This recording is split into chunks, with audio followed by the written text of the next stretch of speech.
आपको तो मैंने कहा हूं कि साहब ये आप इंडस्ट्री खोले रखेंगे, सुबह 6 बजे से 8 बजे तक ये चालू रहेगा, 8 बजे से 12 बजे तक चालू रहेगा। अगर आपको चेन तोड़नी है तो आप 3 दिन 4 दिन 5 दिन का कंप्लीट लॉकडाउन करिए। कंप्लीट इंडस्ट्री भी बंद रहनी चाहिए, हर चीज़ बंद रहनी चाहिए। हम देते हैं आपको, सपोर्ट करते हैं। लेकिन हम आपसे ये मांग करते हैं, चाहे वो पुलिस डिपार्टमेंट हो, म्यूनसिपल कमिश्नर हो या डिस्ट्रिक्ट कलेक्टर हो, 150 सेंटर्स औरंगाबाद के अंदर खाने के खोले जाए, खाना तैयार करें। एक एक वार्ड के अंदर, एक एक मोहल्ले के अंदर एक एक खोले, 50-50 की जिम्मेदारी ले ले। मनपा आयुक्त ने बोलना है कि साहब मैंने मास्क के ऊपर है तो करोड़ों रुपये कमा लिया है, प्लास्टिक के ऊपर करोड़ों रुपये कमा लिया है मेरे महानगर पालिका को, अब ये जनता के ऊपर खर्च करिए। 50 मैं ये बताना चाहूँगा कि औरंगाबाद के जितने भी डॉक्टर्स सरकारी अस्पतालों के अंदर काम कर रहे हैं या प्राइवेट हॉस्पिटल्स के अंदर काम कर रहे हैं, हम उनका तहे दिल से शुक्रिया अदा करते हैं कि ऐसे सिचुएशन के अंदर भी वो लोग काम कर रहे हैं। तो औरंगाबाद की पूरी जनता इन लोगों को सलाम करती है, इनको सैल्यूट करती है कि इतने डिफ़िकल्ट सिचुएशन के अंदर भी ये लोग काम कर रहे हैं। ये सही बात है कि कोरोना अभी पूरी तरह से गया नहीं है और कब जाएगा इसकी कोई गारंटी नहीं है। 1 साल पहले से ये मामला चले आ रहा है और 1 साल के अंदर क्या क्या हुआ क्या नहीं हुआ आप अच्छी तरह से जानते हैं। औरंगाबाद ही नहीं, देश भर की जनता ने जैसा लोगों से कहा उसका पालन किया गया और उसी का नतीजा है कि आज बहुत हद तक इसके अंदर कंट्रोल होने में कामयाबी मिली है। अब औरंगाबाद के अंदर केसेस बढ़ रहे हैं, ये भी सही बात है।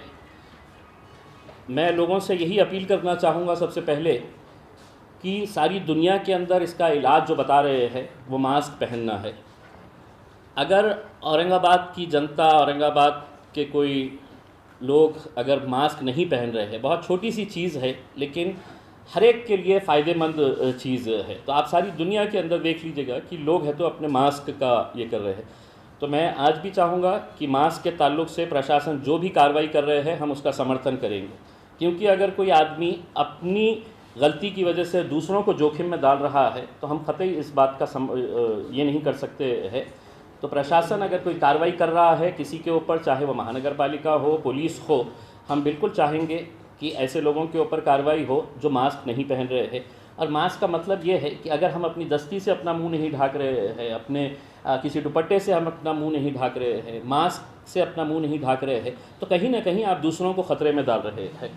अब पिछले दिनों से जो औरंगाबाद के जो आंकड़े सामने आ रहे हैं, मैं तो प्रशासन से ये अपील करना चाहूँगा कि अब बहुत हो चुका है कि आप ये जो आंकड़े दिखा रहे हैं कि इतने हो गए हैं, इतने मर गए हैं, इतने पॉजिटिव हो गए हैं, मुझे ऐसा लगने लगा है कि अब आप कोरोना के डर से लोगों के साथ खिलवाड़ कर रहे हैं। आप कहीं ना कहीं 1 साल के बाद एक पॉजिटिविटी लेके आइए, लोगों को अपने कॉन्फिडेंस में लेकर आप ये बताइएगा कि ठीक है कोरोना है, हम बच सकते हैं। लेकिन अगर आप रोज़ सिर्फ आंकड़े जारी करेंगे और मीडिया भी उसे कि आज 8 मर गए, आज 15 मर गए, आज 20 मर गए, मरने वाले लोग जो है उनका अगर आप हिस्ट्री अगर निकालेंगे तो कई ऐसे है कि सिर्फ कोरोना की वजह से मरे हैं ऐसा नहीं है, दूसरी बीमारियों की वजह से भी उनको जो दूसरे एलिमेंट्स थे, कोमॉर्बिड जैसे कहते हैं, उसकी वजह से भी मौत हुई है। लेकिन ये दावा करना कि जो मर रहा है वो कोरोना से मर रहा है, ये मेरे हिसाब से बहुत गलत है। तो प्रशासन ने अब ये मरने के आंकड़े हैं तो बंद करने चाहिए। इसमें आप लोगों के अंदर है तो एक पॉजिटिविटी लेके आइएगा। आप डरा डरा के आप है तो ये एक धंधा चला रहे हैं, मुझे ऐसा लग रहा है। ये जब आप औरंगाबाद शहर के आंकड़े बढ़ रहे हैं तो स्वाभाविक है किसी भी सरकार और किसी भी प्रशासन के लिए सबसे आसान तरीक़ा क्या है कि तुम भी घर पे बैठ जाओ, हम भी घर में बैठ जाते हैं करके। तो ये लॉकडाउन जो है ये किसी भी प्रशासन और किसी भी सरकार के लिए बहुत आसान बात है। आज हम आपके सामने कुछ ऐसी बातें रखने वाले हैं जिसके लिए मैं चाहूँगा कि औरंगाबाद की पूरी जनता ने हमें इस मुद्दे के ऊपर साथ देना चाहिए, क्योंकि किसी न किसी के बाप की डेथ हुई, किसी न किसी की माँ इस दुनिया में नहीं रही है, किसी के बच्चों का इंतकाल हुआ है। आज अगर ये मौतें हुई है तो सिर्फ कोरोना की वजह से हुई है, ये हम कतई नहीं कह सकते हैं। सरकार और प्रशासन की हलगर्जीपना कहिएगा, नेग्लिजेंस कहिएगा या आपके हेल्थ डिपार्टमेंट, हेल्थ इंफ्रास्ट्रक्चर की तरफ जितना आपका ध्यान देना चाहिए था, हम पूरे आंकड़े के साथ आज के दिन आए हैं और पूरे आंकड़े आपको बताएंगे कि हमको आज कैसा मरने के लिए छोड़ा गया है करके। लॉकडाउन करके अगर ये समझ रहे हैं कि 8 दिन 6 दिन का हम लॉकडाउन करेंगे, 10 दिन का लॉकडाउन करेंगे और कोरोना ख़त्म हो जाएगा, तो नहीं, ये अपने पापों की सज़ा जनता के ऊपर थोप रहे हैं। इनका पाप है ये, इनकी जो गलतियां हैं वो गलतियों का ठिकरा है तो आम जनता के ऊपर फोड़ा जा रहा है। और क्या गलतियां हैं उनकी मैं आपको बताऊंगा उसमें। लेकिन अब कल ये फैसला लिया गया है कि हम लॉकडाउन करेंगे औरंगाबाद में, और ये लॉकडाउन रहेगा 8 तारीख तक। तो ये लॉकडाउन के अंदर क्या खुला रहेगा, क्या बंद रहेगा करके मैं पहले थोड़ा सा उनका जो नोटिफिकेशन आया है उसमें कुछ जो मुझे ऐसा लगा कि जिसके ऊपर किसी न किसी को तो सवाल उठाना चाहिए करके। दिक्कत ये है कि आज औरंगाबाद का कोई भी लोक प्रतिनिधि इसलिए बोलने के लिए तैयार नहीं है क्योंकि आज चाहे कांग्रेस हो, राष्ट्रवादी हो, शिवसेना हो, सत्ता की लालच के अंदर कि हमारी कुर्सी ना छूट जाए, तो ये जनता के हितों के बारे में कोई बात करने के लिए तैयार नहीं। प्रशासन कह रहा है आपल्याला हे करायचे आहे, हो साहेब करायचे आहे, आपल्याला हे नहीं करायचे, हो साहेब नहीं करायचे आहे। ये अगर इस तरह का ये है तो कल आपको भी जनता के सामने जाकर खड़े रहना पड़ेगा करके। क्यों ये आवाज़ इसके ऊपर उठाई नहीं जा रही है? भाई आप ये समझ लीजिएगा कि कोई भी लोक प्रतिनिधि 8-10 लाख लोगों का प्रतिनिधित्व करता है, कोई भी खासदार 10-20 लाख लोगों का प्रतिनिधित्व करता है। कोई अगर नहीं बोल रहा है तो प्रशासन को ऐसा लग रहा है कि सगळे लोक प्रतिनिधी आमच्या बाजूने बोलत आहे, फक्त इम्तियाज जलील कशाला बोलत आहे। मैं बोलूँगा और आगे भी बोलता रहूँगा, आपको पसंद आए या ना आए करके।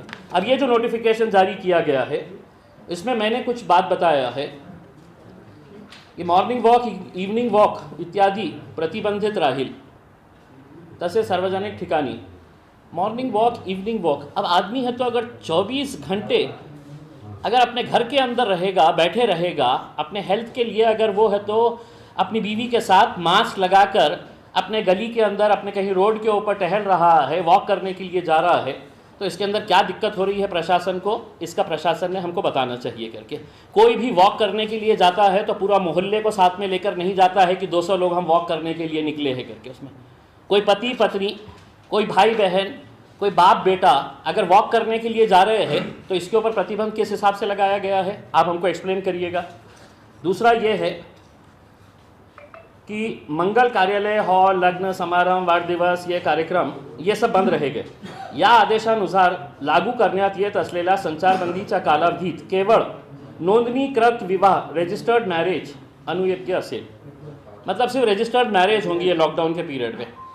अब जिसने है तो 2 दिन पहले की, 2 दिन बाद की शादी रखा है, 4 दिन बाद की शादी रखा है, हम चाहेंगे कि प्रशासन ने फ़ौरन आज का आज नोटिफिकेशन निकालना चाहिए कि जिसको भी शादी करना है 24 घंटे के अंदर प्रशासन शादी करके दे डालेंगे आपको। अगर प्रशासन को ये नहीं मालूम है कि 1 महीने का समय लगता है नोटिफिकेशन देने के बाद शादी करने के लिए, तो आज आप निकाल दीजिएगा, हम भी इसका समर्थन करेंगे कि सब रजिस्टर्ड मैरिज 24 घंटे के अंदर हो जाएगी करके। उसमें आप ये जो बता रहे हैं कि अब ये इतने लॉकडाउन के पीरियड के अंदर सब रजिस्टर्ड में, आज अगर मैं रजिस्ट्री करा है तो 1 महीने के बाद का मुझे टाइम मिलेगा उसमें। ये रूल है, अगर वो रूल अगर बंद कर रहे हैं तो हम भी बोलेंगे ठीक है साहब, जाके रजिस्टर्ड मैरिज करवाइए करके। एक मैटर जो है धार्मिक स्थळे, सार्वजनिक प्रार्थना स्थळ संपूर्ण बंद रहतील। इसके मामले के अंदर जितने भी धर्मों के धर्मगुरु है इसके ऊपर ज़्यादा फैसला कर सकते हैं और उनका जो भी फैसला रहेगा वो सभी लोग इसको मानेंगे। ऑटोमध्ये फक्त 2 प्रवाशांना मास्कसह प्रवास अनुयोग्य राहील, दो ही पैसेंजर्स रहेंगे।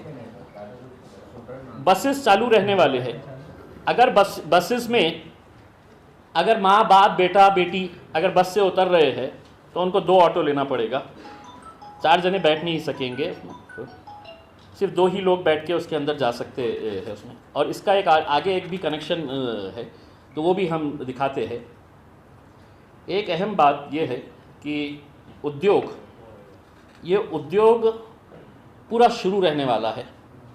औरंगाबाद के अंदर अगर आप एक अंदाज़ा अनुमान अगर लगाए तो कम से कम, मुझे एग्जैक्ट आंकड़ा नहीं पता है, लेकिन 2 लाख के करीब लोग सिर्फ वालुज जाते हैं करके मुझे ऐसा बताया गया है। इसके अंदर ये आंकड़े के अंदर 2 के 3 भी हो सकते हैं, लेकिन 2 लाख से किसी तरह के कम नहीं हो सकते हैं। इन्होंने ये कहा है अपने इसमें की जो अबाधित आवश्यक औद्योगिक व इतर वस्तूची पुरवठा साखळी अबाधित ठेवण्यासाठी आवश्यक अशी स्थानिक अंतर्जिल्हा, ये इन्होंने कहा है कि इंडस्ट्री चालू रहेगी सारे प्रिकॉशंस लेकर। क्यों रहेगी? औरंगाबाद की इंडस्ट्रियल लॉबी बहुत स्ट्रॉन्ग है, तो आप उनके झुकाव के अंदर आ जाएंगे। ये 2 लाख 4 लाख जो मजदूर है, जो काम करने वाले हैं, एम्प्लॉयज़ है, कितने सारे लोग आपके अपने गलियों में बस्तियों के अंदर रहते हैं। मैं खुद देखता हूँ कितने कंपनी की बसेस मेरे घर के सामने से रोज़ जाती है, टीवी सेंटर के ऊपर, हड़को साइड के अंदर रहने वाले बसेस भर भर के जाते हैं। ये लोग वहाँ पर जाएंगे। और इसका भी एक आपको आगे मैं बताऊँगा, मुझसे ये होने के बाद आप पूछिएगा कि मैंने पिछले जो लॉकडाउन का पीरियड हुआ था उसके अंदर उद्योग का रोल कैसा था। कोरोना बढ़ाने के अंदर मैं आपको सबूत के साथ दिखाऊंगा।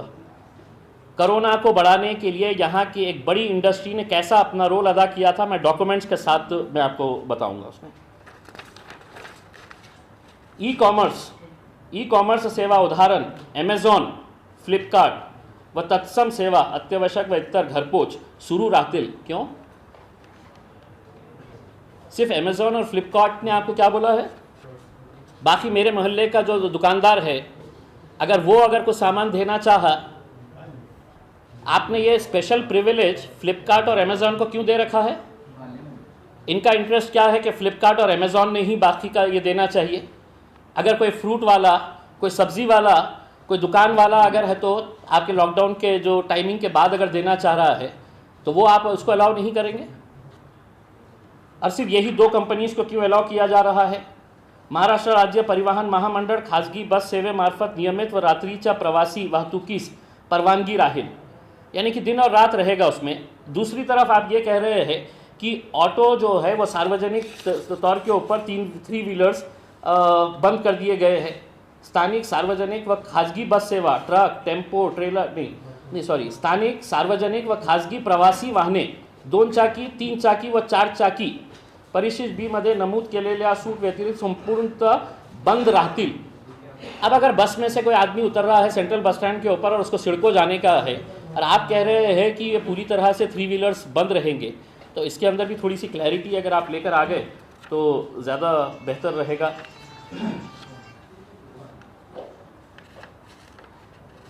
पेट्रोल पंप के अंदर आज भी आपने हालत देखे है कैसी है करके। महाराष्ट्र के अंदर हर जगह बंद है ऐसा नहीं है। आज अगर मेरे किसी परिवार के अंदर कोई इमरजेंसी आ जाती है, मुझे पूना जाना है,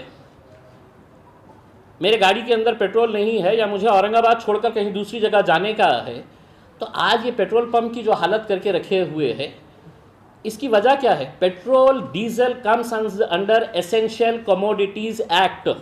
मतलब ये मुझे बताने की ज़रूरत नहीं है, एसेंशियल कमोडिटीज़ के अंदर आते हैं ये। इसके अंदर आप अपनी मर्ज़ी के हिसाब से कायदे कानून बना नहीं सकते हैं, गवर्नमेंट का एक्ट है। उस एक्ट के हिसाब से आज आप एक पेट्रोल पंप, अभी दिल्ली गेट के सामने आप लोग जाते जाते, आपसे विनती करूंगा कि आप जाते जाते एक फ़ोटो लेके जाइए। वहाँ से समों से लोग खड़े हुए हैं गाड़ियाँ लेके अपने, उसको स्ट्रीमलाइन करिए पेट्रोल डीजल को। आप वैसे भी लोगों को ये, अगर मुझे पेट्रोल भरा के मेरी 2 व्हीलर के अंदर मुझे जाना है कि जालना जाना है, जालना के अंदर तो खुला है ना, आप पेट्रोल के ऊपर ही ऐसी बंधन लेके आ गए हैं, तो ये इसके ऊपर भी बंधन हटना चाहिए मेरे हिसाब से। ये कुछ मुद्दे हैं। इन्होंने कहा है कि मनरेगा के रोहियों के काम जो है वो शिष्टाचार पाळून कामाच्या ठिकाणी शारीरिक अंतर ठेवावे। अब ये शारीरिक अंतर ठेवावे ये दूसरी जगह के ऊपर भी लागू हो सकता है। मनरेगा के अंदर शारीरिक क्या होता है पता नहीं है, कितना चिपक के काम करते हैं। एक लास्ट पॉइंट जो है वो बहुत अच्छा है। सेवाभावी संस्था किंवा NGO ही जे गरजू नागरिकांना जेवण इत्यादी मदत देऊ इच्छितात ते पूर्व परवानगीने विहित ठिकाणी व वेळेत हे कार्य करू शकतात। तुम्हारा काम क्या है? हम लॉकडाउन कर देंगे, NGO तुम खाना बना के खिला देना इन लोगों को। सेवाभावी संस्था तुम्हारा काम है खाना खिला देना उनको, हमने तो बंद कर दिए हैं, और खिलाना भी है तो हमारे से आके परमिशन लेना। मैं तमाम NGO से ये रिक्वेस्ट करूँगा कि हमको जितना करना था हमने करे है, लेकिन अब इनकी ये आदत हो गई है कि हम लॉकडाउन करेंगे, खिलाने के लिए तो ये है ना उसमें, ये खिलाएंगे नहीं। आप फैसला ले रहे हैं, खिलाने की जिम्मेदारी आपकी रहेगी, प्रशासन की। हम आपसे ये मांग करते हैं, चाहे वो पुलिस डिपार्टमेंट हो, म्युनिसिपल कमिश्नर हो या डिस्ट्रिक्ट कलेक्टर हो, 150 सेंटर्स औरंगाबाद के अंदर खाने के खोले जाए, खाना तैयार करे, एक एक वार्ड के अंदर, एक एक मोहल्ले के अंदर एक एक खोले, 50-50 की जिम्मेदारी ले ले। मनपा आयुक्त ने बोलना है कि साहब मैंने मास्क के ऊपर है तो करोड़ों रुपये कमा लिया है, प्लास्टिक के ऊपर करोड़ों रुपये कमा लिया है मेरे महानगर पालिका को, अब ये जनता के ऊपर खर्च करिए। 50 खाने के स्टॉल्स बांट लीजिएगा कि साहब ये एरिया के अंदर है तो मैं बनाऊंगा महानगर पालिका की तरफ से। पुलिस डिपार्टमेंट बहुत पैसा इकट्ठा कर रही है लोगों से, गाड़ी पे क्यों निकले 2000 की फ़ाइन, 3000 की फ़ाइन, मास्क क्यों नहीं लगाए हुए हैं, चलिए फ़ाइन। तो ये पैसा कोरोना के नाम के ऊपर आप जमा कर रहे हैं, अब कोरोना के ऊपर आप खर्च करिएगा उसमें। ज़िला अधिकारी के पास है तो बहुत सारा पैसा है कोविड का रखा हुआ है, उसके अंदर 50 से 50, बहुत ज़्यादा नहीं है। औरंगाबाद शहर के अगर महानगर पालिका के एतबार से भी अगर देखें तो 118 वार्ड्स है, 115 वार्ड्स है, 120 पकड़ लीजिएगा, 130 पकड़ लीजिएगा, उसमें 50-50-50 तीनों बांट के ले ले तो खाने का इंतज़ाम भी हो जाएगा ना। हमारे को आपके पास आके कि साहब हमको खाना खिलाना है, हमको परवानगी दो करके, मतलब इतनी जुर्रत देखिएगा की तुम्हाला जेवण ते लोकांना द्यायचे आहे, आमची परवानगी घ्या। मग बंद करताना आमची परवानगी घेतली होती का? बंद आम्ही करणार आहे त्यांच्या जेवणाच्या बाबतीत आम्ही विचारणार होतो की काय व्यवस्था त्यांच्यासाठी केलेली आहे करके, तर काही उत्तर त्यांच्याकडे नसलं असतं। अब ये जो है ये हमने इनका सिर्फ अभी जो उन्होंने नोटिफिकेशन निकाला था, वो नोटिफिकेशन मैं ये मांग कर रहा हूँ कि अगर बंद करना है तो पूरी इंडस्ट्री बंद होनी चाहिए। सिर्फ इंडस्ट्रियलिस्ट के फ़ायदे के लिए अगर मज़दूरों की जान के साथ अगर आप खेलेंगे तो हम ख़तई बर्दाश्त नहीं करेंगे। आप कहेंगे कि नहीं साहब इंडस्ट्री का बहुत बड़ा नुकसान होने वाला है, इंडस्ट्री की लॉबी मुझे मालूम है, मुझे भी मालूम है कि इंडस्ट्री औरंगाबाद के अंदर आना चाहिए, इंडस्ट्री टिकना चाहिए, इंडस्ट्री अगर बंद होती है तो नुकसान होता है, लेकिन कोई भी उद्योगपति नहीं मरने वाला है, कोई भी इंडस्ट्रियलिस्ट नहीं मरने वाला है। और इसकी ज़िंदा मिसाल मैं आपको देता हूँ कि पिछले साल जब कोरोना यही जनवरी फरवरी मार्च मई में जब कोरोना बहुत पीक के ऊपर था, तब है तो इन्होंने है तो पहले तो इंडस्ट्री बंद किए, फिर उसके बाद इंडस्ट्री को खोलने की इजाज़त दिए। चिकलठाने के अंदर लुपिन नाम की एक फार्मास्यूटिकल कंपनी है, बहुत बड़ी कंपनी है, उसका रोल आपको मैं बताता हूँ। लिखित के अंदर मेरे पास इसका ये है कि कोरोना के पीरियड के अंदर लुपिन कंपनी चालू थी, उनको परमिशन दी गई थी क्योंकि साहब हम ड्रग्स मैन्युफैक्चर करते हैं, हम टीबी की दवाइयाँ बनाते हैं, हमारे को इजाज़त दी जाए, बिल्कुल देना चाहिए था और वो दिया गया था।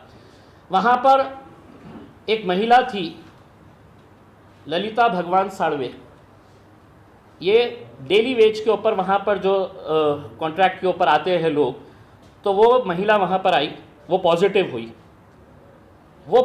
हुई तो उसको उन्होंने क्या किए कि बोले तुम घर चले जाओ और कल से आना नहीं। ये लुपिन फैक्ट्री का ये रिटर्न के अंदर है मेरे पास, उनका क्वेश्चन भी है, उनके रिप्लाई भी है कि कल से आना नहीं करके।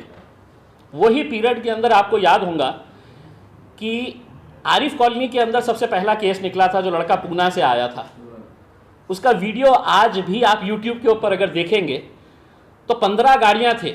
सबसे पहले डिविजनल कमिश्नर केंद्रेकर साहब की गाड़ी थी, फिर police commissioner, collector, municipal commissioner, पूरे अधिकारियों, यूट्यूब के ऊपर है। 15 गाड़ियाँ थे, गिन के ले लेना आपने, 15 4 व्हीलर्स गाड़ियाँ थे, जुई लाइट लगा के है तो आरिफ कॉलोनी के ऊपर पहुँचे थे, जैसा मानो है तो एक आतंकी पकड़ा गया है बहुत बड़ा करके। वो विजुअल्स आज भी है। ये महिला को बोला गया कि आप घर के ऊपर छोड़ दिया जाए। आपको याद होगा उसी पीरियड के अंदर सहारा हॉस्पिटल में एक पेशेंट एडमिट हुआ, उसको कोरोना नहीं था, वो घर चले गया, डिस्चार्ज होकर घर चले गया। घर जाने के बाद वो पॉजिटिव पाया गया, तो प्रशासन को पता चला कि अरे ये वहाँ पे उस हॉस्पिटल के अंदर एडमिट था, तो इन्होंने सहारा हॉस्पिटल में गए और हॉस्पिटल जहाँ पर लोगों का ट्रीटमेंट हो रहा था, वो सहारा हॉस्पिटल 15 दिन के लिए सील कर दिया गया था, 15 दिन के लिए। ये उसी पीरियड के अंदर जहाँ पर है तो लुपिन का ये पेशेंट पकड़ी गई थी। अब लुपिन ने है तो अपना ये दिए कि नहीं साहब, हमने ये जो महिला के कांटेक्ट में 58 लोग आए थे, हमने उनको भी बोले थे कि थोड़ा सा सावधान रहना है करके। उस वक्त का गवर्नमेंट का नोटिफिकेशन था कि फ़ौरन है तो एरिया सील हो जाना। उसके बाद है तो गवर्नमेंट ने डाला कि आपने उसको सैनिटाइज़ करना, इतने दिन बंद करना, पूरे एरिया को सैनिटाइज़ करके ये करना। जिस वक्त ये महिला पॉजिटिव पाई गई थी तो उस वक्त कोई सरकार की तरफ से ये नहीं था कि इंडस्ट्री में अगर कोई केस पॉजिटिव आता है तो क्या करना चाहिए, ये बाद में नोटिफिकेशन निकला था। इन्होंने क्या किए कि फ्राइडे के दिन या सैटरडे के दिन था, उनकी कंपनी को वैसे भी छुट्टी थी, इन्होंने 2 दिन है तो कंपनी बंद करे और तीसरे दिन से सबको बुला लिए, और बुलाने के बाद ये हुआ कि बोले हमने सैनिटाइज कर दिए। उसी वक्त मुझे ये मामला, पिछले साल ये मामला मेरे सामने आया, तो मेरे को ये सवाल पैदा हुआ कि मैं बोला इतनी बड़ी फैक्ट्री जिसके अंदर सौों से लोग काम कर रहे हैं, वहाँ पे केस पॉजिटिव आता है और महज है तो वो कहते हैं कि हमने सैनिटाइज कर दिए है और कंपनी चालू कर दिए है करके। फिर सहारा को 15 दिन लॉकडाउन क्यों किया गया था? फिर जब एक केस निकला था तो 15-15 गाड़ियाँ अधिकारियों की वहाँ पर क्यों गई थी? ये एक सवाल पैदा होता है।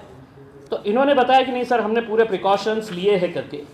अब एक सवाल ये था कि मैंने क्या करना, उस वक्त मुझे पता था ये जो महिला रहती थी ये मुकुंदवाड़ी संजय नगर, और आप लोगों को मालूम होगा कि उस पीरियड के अंदर सबसे ज़्यादा हॉटस्पॉट अगर कोई था तो संजय नगर था।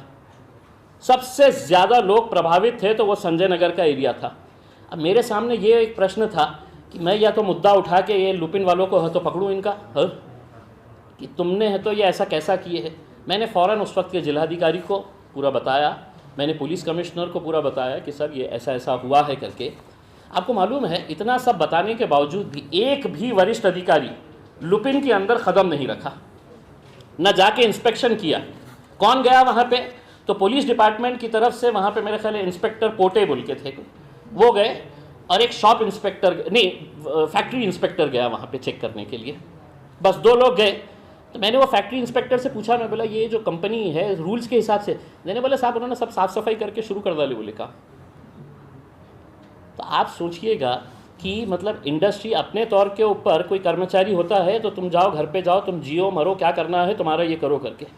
ये लुपिन जैसी एक मल्टीनेशनल कंपनी जिसके ऊपर मैं ये बता रहा हूँ तो सिर्फ ऐसी मनगढ़ंत नहीं बता रहा हूँ, मेरे पास रिटर्न के अंदर उनके जो जवाब है, उनके जवाब के साथ मैं ये सब है तो यहाँ पर बता रहा हूँ। तो अगर बंद करना है तो पूरी इंडस्ट्री बंद करिए, क्योंकि हमारे मजदूरों की जान की भी कुछ कीमत होती है। आप सिर्फ इंडस्ट्रियलिस्ट की अगर जान की फ़िक्र कर रहे हैं तो वो मजदूरों को भी हम सड़कों के ऊपर लेकर आएंगे। अब जो मुद्दे के लिए हम यहाँ पर इकट्ठा हुए हैं, देखिए आपको ऐसा लग रहा होगा ये प्रशासन और ये सरकार जो है वो आपकी जान बचाने के लिए ये सब काम कर रही है कि लॉकडाउन नहीं साहब, आपकी जान बहुत कीमती है, हमारे को आपकी जान बचाना है, कोरोना बहुत तेज़ी से फैल रहा है। तो मैं आपको बताता हूँ कि हमको वैसे भी मरने के लिए छोड़ दिया गया है। हॉस्पिटल्स के हालात क्या है आप अच्छी तरह से जानते हैं। किसी के रिश्तेदार होंगे, किसी ना किसी का घर वाला, किसी ना किसी का पड़ोसी, आपको भी एज अ पत्रकार लोग फ़ोन करते होंगे कि साहब मुझे बेड दिलवा दीजिएगा, साहब यहाँ पर इलाज नहीं हो रहा। किसी ना किसी को तो हर रोज़ फ़ोन आते होंगे, हमको तो 50 आते हैं इसमें। लेकिन सरकार का रवैया हमारे मेडिकल इंफ्रास्ट्रक्चर के ऊपर कैसा है ये है मैं आपको आंकड़ों के साथ बताना चाहता हूँ, और जिसके ऊपर अब हम एक आंदोलन करने के लिए जा रहे हैं। औरंगाबाद यहाँ पर टोटल वैकेंसीज़ कितनी है आपको पता है? कर्मचारियों की, डॉक्टर्स की, नर्सिंग स्टाफ की, ये तमाम पत्रकारों ने ये आंकड़े लिखे, मैं पूरे हॉस्पिटल्स का आपको बता रहा हूँ जो सरकारी है। 868 वैकेंसीज़ है, जिसके अंदर क्लास 1, क्लास 2, क्लास 3, क्लास 4 पूरे मिला के 868 वैकेंसीज़ कई सालों से रखी हुई है। महानगर पालिका आरोग्य विभाग औरंगाबाद, इसके अंदर कितनी वैकेंसीज़ है? 83। इसमें कौन है? वैद्य के अधिकारी है, आरोग्य वैद्य के अधिकारी है, आरोग्य निरीक्षक है, टेक्नीशियंस है, ये जो इम्पोर्टेंट पोस्ट है। ऐसे 83 महानगर पालिका के जो हॉस्पिटल्स है, जिसकी इमारत है लेकिन वहाँ पर काम करने वाले कर्मचारी और डॉक्टर्स नहीं है, ठीक है। इसके बाद जो है ज़िला परिषद आरोग्य विभाग, शहर की अगर ये हालत है तो आप लोग अंदाज़ा लगा सकते हैं कि ग्रामीण इलाकों के अंदर कैसी हालत है करके। आरोग्य विभाग के अंदर कितने वैकेंसीज़ है? तो 332 वैकेंसीज़ है। यानी कि आरोग्य वहाँ पे हॉस्पिटल है वहाँ पर, लेकिन डॉक्टर्स नहीं, वहाँ पर नर्सिंग स्टाफ नहीं, वहाँ पर टेक्नीशियंस नहीं। 332 एक ज़िले के अंदर वैकेंसीज़ रहना, और ये मेरे पास मेरी मनगढ़ंत नहीं है, सबके पास से रिटर्न के अंदर मंगाया हूँ। जो भी लेना चाहेगा पूरे चार्ट के साथ है कि किस किस की कैसी कैसी पोस्टिंग है करके। कैंसर हॉस्पिटल औरंगाबाद पूरे मराठवाड़ा के साथ साथ पास पड़ोस के भी ज़िले के पेशेंट्स कैंसर हॉस्पिटल के अंदर आते हैं। कितने वैकेंसीज है वहाँ पर? 122 लोगों की वैकेंसीज है गवर्नमेंट कैंसर हॉस्पिटल के अंदर। उसके बाद एक एक्सटेंशन बिल्डिंग है कैंसर हॉस्पिटल की, कैंसर हॉस्पिटल औरंगाबाद, जिसके अंदर 165 बेड्स और बढ़ाए गए हैं या 165 बेड्स और बढ़ रहे हैं कैंसर हॉस्पिटल के लिए। तो उसके वैकेंसीज कितने हैं? तो 364 वैकेंसीज है और इसके ऊपर कोई हलचल नहीं है कि अभी इसका कम से कम निकल गया है, नोटिफिकेशन निकल गया है, जीआर निकल गया है, इसका है तो पेपर में ऐड निकल गया है और इसकी पोस्टिंग स्टार्ट हो गई है। सुपर स्पेशलिटी बिल्डिंग शासकीय वैद्यकीय महाविद्यालय व रुग्णालय औरंगाबाद। मेरे हिसाब से औरंगाबाद का शायद ही कोई ऐसा पत्रकार होगा जिसने है तो इस सुपर स्पेशलिटी बिल्डिंग के बारे में नहीं लिखा होगा करके। ये कब काम शुरू हुआ था, कब काम ख़त्म हुआ? 2017 के अंदर 150 करोड़ रुपये की ये बिल्डिंग बनाई गई थी, जिसमें केंद्र सरकार का 120 करोड़ रुपये था, राज्य सरकार के 30 करोड़ रुपये थे। 150 करोड़ रुपये की ये बिल्डिंग बन के पूरी तरह से तैयार थी 2017 के अंदर। आज क्या है? 2021। एक भी कर्मचारी वहाँ पर अपॉइंट नहीं किया है। कितने पोस्ट है वहाँ पर? 219 पोस्ट वेकेंट है सुपर स्पेशलिटी की बिल्डिंग के अंदर। 219 यानी कि आपने 150 करोड़ रुपये खर्च कर डाले। उसके बाद मुझे एक मीटिंग के अंदर केंद्रेकर साहब ने बताया कि कोई सेक्रेटरी ने जवाब दिया है कि याचे पगार कौन देना? तू देणार, तुझा डिपार्टमेंट देणार, नाही तर ते बंद करा आणि तिथे लावणीचा प्रोग्राम ठेवा, मुजरा करने के लिए, डांस करने के लिए वहाँ पर हॉस्पिटल बंद कर दो। तुमको पता नहीं है हॉस्पिटल बनाते वक्त वहाँ पे क्या नाच गाने का प्रोग्राम होने वाला है, क्या फिल्म बनने वाली है, थिएटर बनने वाला है वहाँ पे? कि 2017 से है तो तुमने एक कर्मचारी वहाँ पर लगाए नहीं है। इसके बाद 200 बेड का वुमेन एंड चाइल्ड हॉस्पिटल जो क्रांति चौक के ऊपर, जालना रोड के ऊपर। ये सब चीज़ें आप लोग को इसलिए बताना है कि ये सरकार आपकी चिंतित नहीं है, आपके बारे में फिक्र नहीं कर रही है। आपको तो वैसे भी मरने के लिए छोड़ी है, डेली आपके मरने का सिर्फ आंकड़ा दे रही है। जिंदा रहने के लिए अब हमको लड़ना है। ये 200 बेड का हॉस्पिटल 2013 के अंदर सैंक्शन हुआ था। 7 एकड़ जगह चाहिए था, 7 एकड़ जगह ये दे नहीं सक रहे थे। हमने विधानसभा के अंदर चिल्लाए, जब मैं आमदार था, मुद्दों को उठाए बार बार। मेरे साथ कई मरतबा अंबादास दानवे ने भी है तो इस मुद्दे को उठाया, लेकिन 7 एकड़ जगह इनको नहीं मिल रही थी। जब किसी के कान पे जू नहीं रेंग रही थी तो फिर मुझे फाइनली बॉम्बे हाई कोर्ट के अंदर एक पब्लिक इंटरेस्ट लिटिगेशन डालना पड़ा और कोर्ट से ये विनती करना पड़ा कि साहब ये पैसा आया हुआ है, ये हॉस्पिटल औरंगाबाद के लिए ज़रूरी है। तब कोर्ट ने है तो ऑर्डर दिया कि टाइम बाउंड प्रोग्राम के अंदर अब ये पूरा हो गया, उसका टेंडरिंग प्रोसेस हो गया, किसी को मिल भी गया है, वो काम मिल गया है। कोई एक दूसरा ठेकेदार कोर्ट में चले गया फिर से कि नहीं साहब मेरे को ठेका क्यों नहीं मिला है करके। ये 2013 का प्रोजेक्ट है। ये पीडब्ल्यूडी वाले झकमरा रहे हैं। पीडब्ल्यूडी मंत्री को यह समझ में नहीं आ रहा है कि ये हॉस्पिटल कितना है, आरोग्य मंत्री को यह समझ में नहीं आ रहा है कि 200 बेड का हॉस्पिटल हमारे लिए कितना मायने रखता है करके। लीजिए और एक 300 बेड की आयुष मिनिस्ट्री ने 300 बेड का एक हॉस्पिटल औरंगाबाद को दिया आयुष मिनिस्ट्री ने। ये कब का लेटर है? 7/11/2019 हम 21 के अंदर है।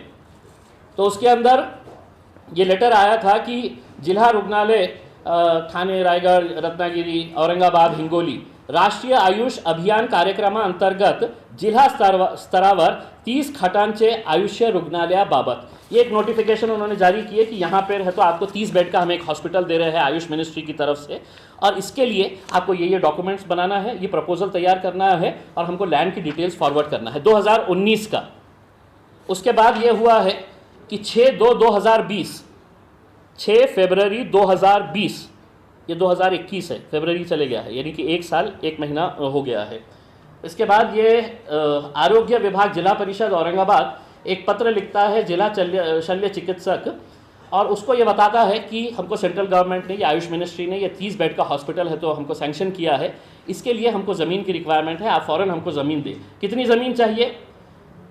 आयुष रुग्णालयासाठी जागा उपलब्ध नसल्यास जिल्हा स्तरावर जिल्हा मुख्यालयाच्या ठिकाणी म्हणजे औरंगाबादमध्ये शहराच्या मध्यवर्ती ठिकाणी किंवा जनतेस सोयीस्कर ठिकाणी 3 ते 4 एकर किंवा किमान 1 ते 2 एकर जागा उपलब्ध असणे आवश्यक आहे। यामध्ये आयुष रुग्णालय इमारत बांधून वन औषधी उद्यान उभारण्यात येईल व अधिक जागेत अधिकारी कर्मचाऱ्याचे निवासस्थान बांधण्यात येईल। मैंने दो मीटिंग्स के अंदर पालक मंत्री की मौजूदगी के अंदर दोनों मर्तबा ये डॉक्यूमेंट के साथ ये बोला कि साहब ये औरंगाबाद के अंदर ये 30 बेड का एक हॉस्पिटल आ रहा है जिसके अंदर सिर्फ आपको जगह देना है, सेंट्रल गवर्नमेंट से पूरा पैसा हम लेकर आ रहे हैं। तो ये 2 एकड़ जगह के लिए 2019 से लेकर 2021 तक आ गया है, अभी तक ये जगह के बारे में फाइनल नहीं हुआ है। अब सवाल ये पैदा होता है कि इतने सारे चीज़ें होने के बावजूद सरकार ये तो नहीं कह सकती है कि हमारे पास पैसा नहीं है तो हम ये कहाँ से करेंगे करके। वो सेक्रेटरी साहब जो थे जिन्होंने ये सवाल किया है, ये पगार कौन देना, तो हमारा ये सवाल है इस बजट के अंदर 400 करोड़ रुपये बाल ठाकरे साहब के स्मारक के लिए दिए गए हैं। बजट के अंदर 400 करोड़ रुपये। तो आज इस राज्य के अंदर आपको क्या चाहिए? हॉस्पिटल चाहिए, और अगर हॉस्पिटल बन के इमारत तैयार है तो वहाँ पर डॉक्टर्स चाहिए, नर्सिंग स्टाफ चाहिए, दूसरे लोग चाहिए। अब हमारे सामने एक सवाल है कि या तो इनके लॉकडाउन को मानो, घर में बैठ जाओ, ऐसा पीछे खामोश बैठो, बाहर चल जाओ, या तो खामोश बैठ जाए इनके लॉकडाउन को मानते हुए। और ये जो दावा कर रहे हैं कि नहीं हमको तुम्हारी चिंता है, तो अब हम तुमसे ये पूछ रहे हैं इसके बारे में अगर आप चिंता कर लेते तो लॉकडाउन करने की ज़रूरत नहीं रहती। आज अगर 2013 के अंदर तुमने जगह दे दिए होते तो आज 200 बेड का हॉस्पिटल हमारा तैयार हो गया होता। आज अगर सुपर स्पेशलिटी बिल्डिंग के अंदर 219 लोगों का तुम अपॉइंटमेंट कर दिए होते तो हमको दर दर भीख मांगने की ज़रूरत नहीं पड़ी होती उसमें। आज अगर 2019 के आयुष हॉस्पिटल के अंदर अगर किसी भी गरीब बस्ती के अंदर, किसी भी इलाके की गरीब बस्ती के अंदर अगर आप 30 बेड का हॉस्पिटल वहाँ पर अगर तैयार कर देते तो वहाँ पर हमारे को आज ये हालत नहीं होती है। ये हालत तुमने तैयार किए है, सरकार ने तैयार किया है। और आज यही सरकार कह रहा है कि नहीं हमको तुम्हारी चिंता है, तुम घर में बैठो। अब हम घर में बैठेंगे नहीं। तुमने के जितना करना था, तुमको जितना समय देना था, 1 साल बहुत समय होता है। अगर तुम करना चाहते तो 1 साल के अंदर कर लेते। नरेंद्र मोदी साहब से सीखिए, या ऐसे मौके के अंदर नरेंद्र मोदी साहब का देखिएगा कितना अच्छा वो है उनका कि लोग मरे, जिनको मरना है मरे, कोरोना से मरे, कैसे भी मरे। मुझे लोकसभा की पार्लियामेंट की नई बिल्डिंग बनाने का है हज़ारों करोड़ रुपये की, और मैंने वो काम शुरू कर दिया हूँ। और काम ऐसा शुरू करा हूँ कि अक्टूबर 2022 तक अगले साल दिन और रात 24 आवर्स वो पार्लियामेंट की बिल्डिंग का काम शुरू है। आप अगर मर गए हैं तो आपकी क्या कीमत है साहब? आपकी जान की कीमत क्या है ये बताइए ना। आपके पास वेंटिलेटर नहीं है तो कोई चिंता नहीं है। हम तो पार्लियामेंट की बिल्डिंग, नई पार्लियामेंट की बिल्डिंग के अंदर मुझे सौभाग्य मिलने वाला है मोदी जी की वजह से। जय हो मोदी जी आपका। अगर आपको ये चीज़ समझ में नहीं आ रही है, ये जनता क्या आपकी नहीं है? आपको ये समझ में नहीं आ रहा है कि आज देश की प्राथमिकता क्या होनी चाहिए? और अगर आप ये सब करेंगे और हमको कहेंगे कि नहीं अब तुम लोग घर में बैठ जाओ, लॉकडाउन करके बैठ जाओ करके, तो अब हम लॉकडाउन नहीं करेंगे। हमारी कुछ मांगे हैं सरकार से। वैसे भी कोरोना जो है तो इलेक्शन के राज्यों में क्यों नहीं आ रहा है मुझे आज भी समझ में नहीं आ रहा। मतलब मैं बिहार गया था, गुजरात गया, पश्चिम बंगाल, आसाम, वेस्ट बंगाल, तुम्हारा केरला, तमिलनाडु, यहाँ पर कोरोना कहाँ गायब हो जाता है, क्या सेटिंग है? या तो मोदी साहब के साथ है या किसके साथ है पता नहीं है, लेकिन वहाँ पर नहीं होता है। आप वहाँ के विजुअल्स उठा के देख लीजिएगा। अमित शाह साहब की रैली के अंदर विदाउट मास्क के उन्होंने भी घूम रहे हैं ट्रक के अंदर, ऐसा हाथ बताते हुए। इसमें वो हाथ ऐसा बता रहे थे कैसे उल्लू बना रहा मैं तो देशवासियों को, तुमको मास्क पहना रहा है और मैं यहाँ पे टहल रहा हूँ करके मेरी पार्टी के लिए। उसके अंदर क्रिकेट मैच भी हो रहे हैं, वहाँ पे फ़ोटो आई है अभी गवर्नमेंट के बहुत सारे अधिकारी जो है वो पूना के अंदर बैठ के तो मैच देख रहे थे करके। अब हम ये अगर सरकार अगर ये मांग कर रही है कि हमको लॉकडाउन करना बहुत ज़रूरी है, तो साहब 150 आप फूड स्टॉल्स प्रशासन की तरफ से खोलेंगे। एक फूड स्टॉल एक एरिया के अंदर खोला जाए। आप कैसा बांटना है बांट लें, या तो पुलिस कमिश्नर साहब या कलेक्टर साहब या म्यूनसिपल कमिश्नर साहब कह लें कि नहीं 50 से हमारा क्या होगा, हम 150 पूरे हम खोल देंगे, आपकी मर्ज़ी ये है, ये खोल दें। इलेक्ट्रिसिटी बिल अभी भी लोगों के पास जाया जा रहा है, लोगों से इलेक्ट्रिसिटी बिल अभी भी मांगा जा रहा है। इसके बारे में कुछ ना कुछ तो भी फैसला कर ले। कि हम ये 10 दिन बैठेंगे तो हमारे घर का भी पंखा जलेगा, फिर आप लाइट का बिल बढ़ेगा, फिर आप आएंगे हमारे पास, हम काट देंगे करके। जो छोटे मोटे दुकानदार है वो छोटे मोटे दुकानदार को रोज़ है तो कहीं ना कहीं किराया देना पड़ता है। अगर किसी ने ये लिया है डेली के ऊपर भी देना पड़ता है, किसी को 300, किसी मुझे है तो कोई कन्नड़ से फ़ोन करता है, कोई गंगापूर से, साहेब माझा दररोजचा 300 रुपये किराया भाडा मला द्यावं लागतं, मी 4 दिवस दुकान बंद ठेवली तर साहेब माझा सगळं महिन्याचा मी कशा पोट भरू करके। ये डेली इस तरह के फ़ोन आते हैं। आप बंद कर रहे हैं, बंद करिएगा। ये लोगों का जितना भी बंद के पीरियड का किराया रहेगा वो प्रशासन अपनी तरफ से बेयर कर ले, कोई बहुत बड़ी रकम नहीं है। आप तो एक छोटी छोटी चीज़ के लिए 400-400 करोड़ रुपए दे देते हैं, तो आपको कोई चिंता नहीं होनी चाहिए इसमें।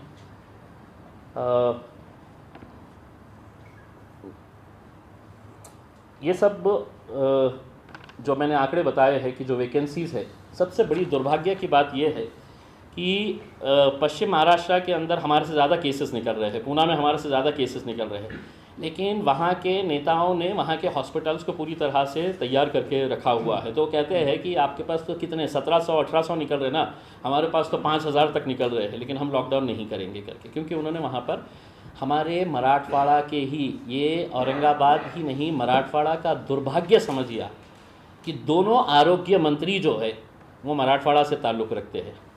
एक अमित देशमुख साहब जिनके पास आरोग्य डिपार्टमेंट है, और दूसरे राजेश टोपे साहब जो हमारे पड़ोस के अंदर मराठवाड़ा के अंदर रहते हैं।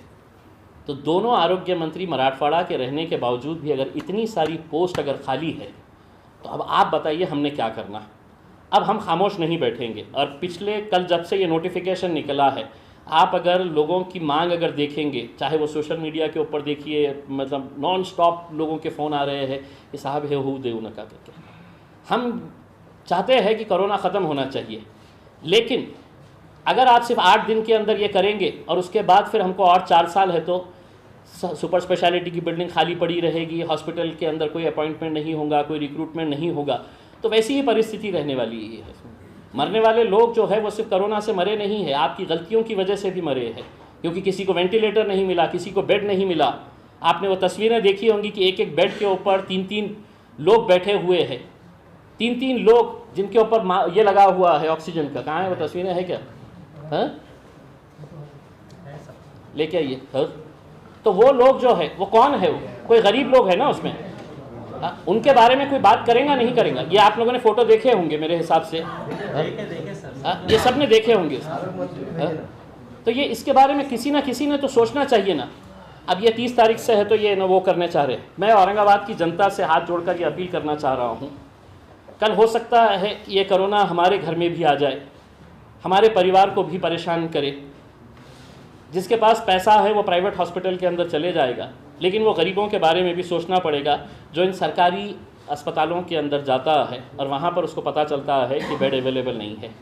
किसी की माँ फर्श के ऊपर पड़ी हुई है, किसी की बहन है तो किसी के साथ है तो एक बेड के ऊपर पड़ी हुई है, क्योंकि उनकी सबकी जद्दोजहद जो है वो अपनी जान बचाना है, ज़िंदगी किसी तरह से बचाना है करके को।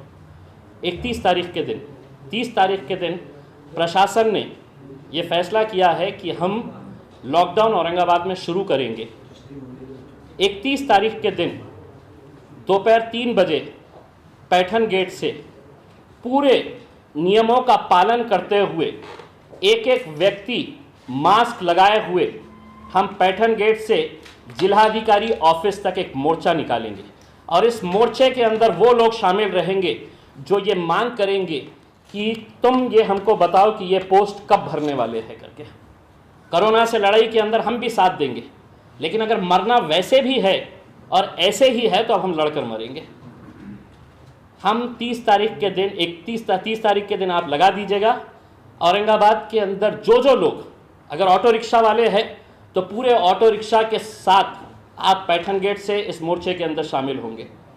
जो इंडस्ट्री के अंदर जाने वाले मजदूर हैं, काम करने वाले एम्प्लॉयज़ हैं, वो 31 तारीख के दिन अपने कंपनियों को ना जाकर आप इस मोर्चे के अंदर शामिल होइए, क्योंकि किसी ना किसी को कहीं ना कहीं खड़े रहने की ज़रूरत है। छोटे छोटे होटल वाले, दुकानदार, कारोबार, ठेला लगाने वाले, सब्जी तरकारी बेचने वाले, ये सभी लोगों को एक बार सड़क के ऊपर आना पड़ेगा। ये लड़ाई इसलिए नहीं रहेगी कि हम इनके लॉकडाउन का विरोध कर रहे हैं, नहीं, ये तुम्हारी असलियत हम खोल के रखे हैं। और ये बात तुम अपने मुख्यमंत्री को बताना कि ये जो लड़ाई है, ये जो मोर्चा है, वो इस बात के लिए है कि तुम ये 2000 टोटल कितने पोस्ट खाली है ये हमारे पास, तो 2048 पोस्ट जो है, जो ज़िला परिषद के अंदर है, जो महानगर पालिका के हॉस्पिटल्स के अंदर है, super speciality, Ghati hospital, cancer hospital, civil hospital के अंदर है, ये पोस्ट कब भरेंगे? जब तक हम सड़क के ऊपर आएंगे नहीं, आपको रोज़ सिर्फ आंकड़े सुनने को मिलेंगे प्रशासन की तरफ से कि इतने लोग आज मर गए हैं। आपको डराया जाएगा। अगर मरना वैसे भी है तो क्यों ना एक बार उन लोगों के लिए रास्ते के ऊपर उतरा जाए। तो मैं औरंगाबाद के तमाम लोगों से और तमाम राजनीतिक पार्टियों से ये कहना चाहूँगा, जिनके नेता बोल नहीं रहे हैं, मैं समझ सकता हूँ, लेकिन वो अपने कार्यकर्ताओं को उतारिए। ये मोर्चा इम्तियाज़ जलील किसी राजनीतिक पार्टी का नुमाइंदा बोल के नहीं कर रहा है। मी औरंगाबादचा खासदार या नात्याने माझी जबाबदारी आहे सर्व जिल्ह्याची। तो मैं वो जिले की जिम्मेदारी निभाते हुए मैं तमाम राजनीतिक पार्टी के लोगों के, तमाम जितने भी धर्म मज़हब के लोग हैं, ये सभी लोगों से अपील करूँगा कि 31 तारीख के दिन, मुझे मालूम है कि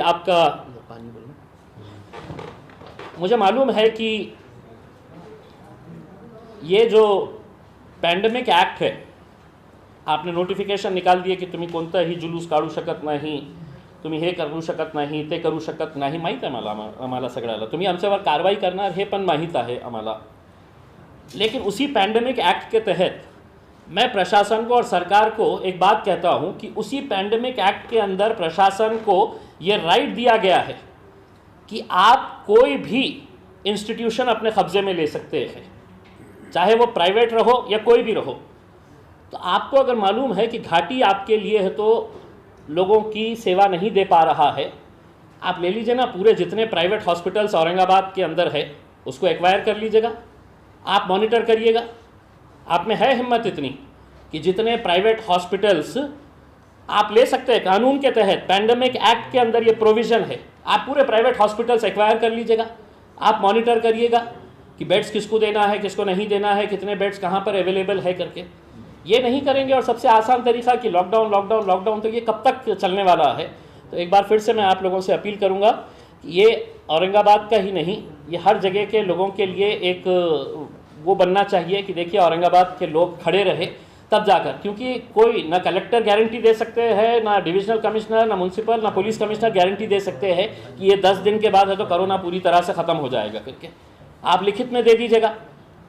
आपको तो मैंने कहा हूँ कि साहब ये आप इंडस्ट्री खोले रखेंगे, सुबह 6 बजे से 8 बजे तक ये चालू रहेगा, 8 बजे से 12 बजे तक चालू रहेगा। अगर आपको चेन तोड़नी है तो आप 3 दिन 4 दिन 5 दिन का कंप्लीट लॉकडाउन करिए, कंप्लीट। इंडस्ट्री भी बंद रहनी चाहिए, हर चीज़ बंद रहनी चाहिए। हम देते हैं आपको, सपोर्ट करते हैं, लेकिन नहीं, इंडस्ट्री को हम कैसा सताएंगे, इतनी बड़ी लॉबी है, उनको कैसा हम नाराज़ करेंगे।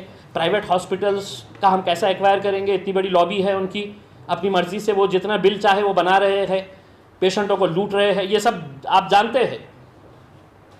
मेरा यही कहना है कि 31 तारीख के दिन आप सभी लोग, मैं पत्रकारों से ये अनुरोध करूंगा कि इसके अंदर देखिए ये एक पब्लिक से जुड़ा हुआ मुद्दा है, किसी ना किसी को तो ये खड़े रहने की ज़रूरत है।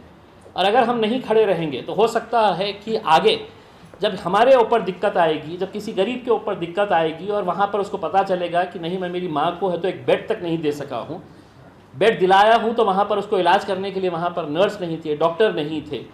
आज माइल्ड ये हो रहा है कोरोना का, बहुत सारे लोग हैं तो अपने, मैं खुद इम्तियाज़ जलील, मैंने कोरोना से गुज़रा हूँ, मैंने टाइम के ऊपर इलाज किया, हॉस्पिटल के अंदर गया, कई दिन घर के अंदर है तो आइसोलेशन के अंदर रहा, बेहतर होके आया हूँ करके। मैं औरंगाबाद के नौजवानों से ख़ास तौर से ये अपील करना चाहूँगा कि जितने भी लोग मरने की खबर आ रही है, वो उनके पिताजी है, उनके वालिद है, उनके दादा है, उनके नाना है, यानी कि सब बुज़ुर्ग लोग जो उम्र हो जिनकी हो गई है वो लोग हैं। मैं उन बच्चों से अपील करना चाहूँगा कि अपने माँ बाप के पास जाइए, बैठिए और उनको ये समझाइए कि कोरोना कोई बहुत बड़ी बीमारी नहीं है कि जिससे आपकी जान चले जाए।